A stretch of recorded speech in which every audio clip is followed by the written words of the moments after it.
Sabi ko tama na pero ang sabi mo sa akin humirit ka pa ng isa. So, hindi nga natuloy yung sayaw kasi hindi naman pala ako marunong gumiling. Samahan nyo na lang po akong bumaba galing 12th floor ng building namin, pababa ng ground.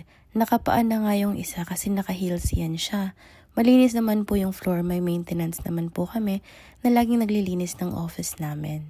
Kaya wag niyo po kami sanang i-judge kasi what if mag-cry na lang kami sa gilid?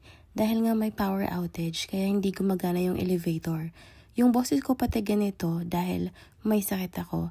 I'm down with the flu. Like down bad with the flu. Papunta nga pala kami ng premiere sa BGC. Magsasamgyupsal daw kaming 4. 5 actually dapat kami neto kaso yung isa, miss na daw niya yung boyfriend niya so hindi na siya sumama.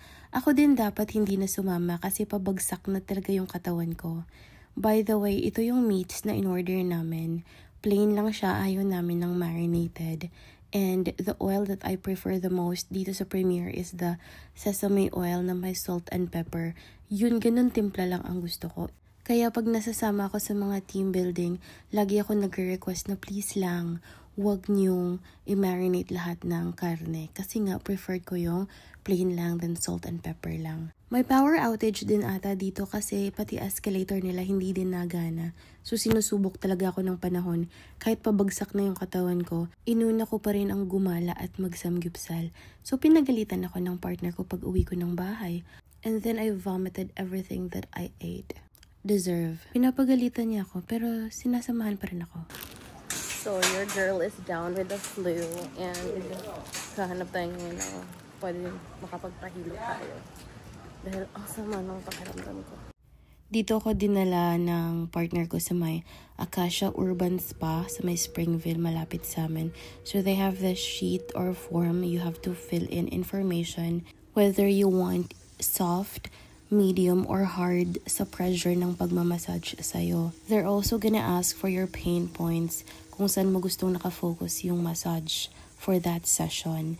They have a lot of options, by the way. Medyo pricey siya compared to the other spas na na-visit ko. So I'm saying this in a perspective na meron akong regular spa na vinivisit where the massage cost from 500 to 1,000. However, dito, it ranges from 550 up to 3K depending on your add-ons or kung anong type ng massage ang ipapagawa nyo.